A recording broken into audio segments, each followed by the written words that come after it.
April 1945. The heart of the Third Reich is beating its last, desperate rhythm. For nearly 6 years, Europe has been engulfed in the flames of the Second World War. Now, the final act is about to unfold in the very capital of its architect, Berlin. This isn't just a battle, it's the apocalyptic end of a dark chapter in human history. The Red Army, having fought its way across Eastern Europe, stands at the city's gates, driven by a thirst for vengeance and the promise of ultimate victory. What follows is one of the largest and bloodiest urban battles ever fought, a desperate, fanatical defense against an unstoppable force. This is the story of the fall of Berlin. By early 1945, the war in Europe was decided, but it was far from over. On the Western Front, the Allies were pushing across the Rhine. But on the Eastern Front, the Soviet juggernaut was on a scale that dwarfed everything else. After the Viskolodor offensive, Marshal Georgy Zhukov's first Belarusian front was just 60 kilometers from Berlin. For Stalin, capturing Berlin was more than a military objective. It was a symbol. It was the ultimate prize, a political and psychological victory that had to be claimed by the Red Army, and no one else. He pitted his two best marshals, Zhukov and Ivan Konev, in a race to the Reichstag, fueling a rivalry that would cost countless lives but ensure the city fell quickly. Facing them was a city in ruins, defended by a ghost army. Hitler, burrowed in his Führerbunker beneath the Reich Chancellery, commanded divisions that existed only on paper. The defense of Berlin was a chaotic mix of exhausted Wehrmacht soldiers, Waffen-SS units, and the Volksarm, the People's Militia. This last-ditch force consisted of old men and young boys, some as young as 12, armed with single-shot Panzerfausts and a tragically misplaced sense of duty. They were given minimal training and thrown into the meat grinder, a final, futile sacrifice for a lost cause. The city itself was transformed into a fortress, its streets barricaded, its buildings turned into and its subway tunnels prepared for a desperate subterranean war. The Soviet offensive began on April 16th with a thunderous artillery barrage unlike anything the world had ever seen. Thousands of guns and Katyusha rocket launchers unleashed a storm of fire and steel upon the German positions at the Silo Heights, the last major defensive line before Berlin. Marshal Zhukov had a plan: blind the defenders with 143 searchlights, then smash through with overwhelming tank and infantry forces. But the initial assault didn't go as planned. The Germans, forewarned by the preparations, had withdrawn to secondary positions, and the battlefield quickly became a quagmire of smoke, dust, and confusion.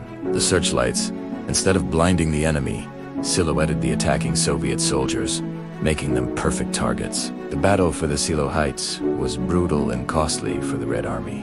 But after 3 days of relentless fighting, the German line finally broke. The road to Berlin was open. By April 20th, Hitler's 56th birthday, the first Soviet shells began to fall on the city center.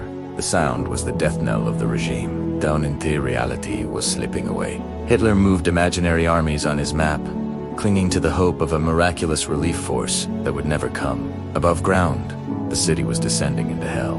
As Soviet tank armies encircled Berlin, cutting it off completely, the battle for the streets began. This was not open field warfare. It was a house-to-house, room-to-room nightmare. Soviet soldiers, experienced in urban combat after Stalingrad moved in combined arms assault groups. Tanks provided heavy firepower, but they were vulnerable in the narrow streets to ambush by Panzerfaust teams hiding in bombed-out buildings. The fighting was savage and personal. The German defenders used the city's layout to their advantage, creating a multi-layered defense. An attack on a building wasn't just about clearing the ground floor. Defenders could be on every level, in the attic and in the cellar, connected by holes knocked through walls. The Soviets called this tactic the layered cake. To counter it, they learned to fight their way up buildings, using explosives to blast through floors and ceilings, clearing each level systematically. The vast network of U-Bahn and S-Bahn tunnels became another front line, a dark, claustrophobic maze where soldiers fought in near total darkness, the echoes of gunfire and screams reverberating through the concrete passageways. As the Red Army pushed deeper, the fighting converged on the government district, the symbolic heart of Nazi power. The battle for the Reichstag became the focal point of the entire operation. This iconic building, though gutted by fire years earlier, was heavily defended by a garrison of dedicated SS troops and foreign volunteers. On April 30th, after days of intense fighting and direct artillery fire, Soviet soldiers finally stormed the building. The battle raged inside 4 hours. A brutal close-quarters struggle up the grand staircases and through the debris-filled halls. At the same time, less than a kilometer away, deep in his bunker, Adolf Hitler, having married Eva Braun just hours before, ended his life. The architect of the war would not live to see his capital fall. With Hitler's death, the command structure fell apart.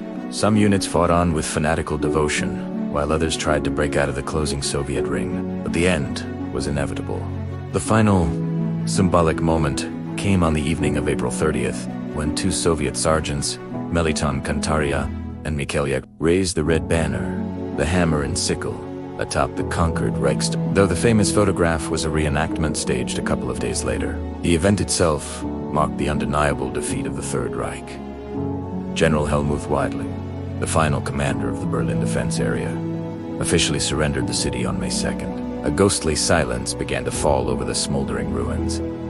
The aftermath was a vision of the apocalypse. Berlin was a wasteland of rubble and ash. Over 100,000 civilians had perished during the battle, and hundreds of thousands of soldiers on both sides were killed or wounded. The city's infrastructure was gone. There was no water, no electricity, no food. The survivors emerged from their cellars into a world they no longer recognized. Facing an uncertain future under Soviet occupation, the Battle of Berlin was the final, violent convulsion of the war in Europe. It was a brutal testament to the cost of total war, a desperate last stand, and a powerful symbol of retribution and liberation. It closed the book on one of history's darkest regimes, but its scars, both on the city and in the memories of those who lived through it, would last for generations. The war in Europe was finally over. Thank you for joining us on this journey back to the final days of the Second World War.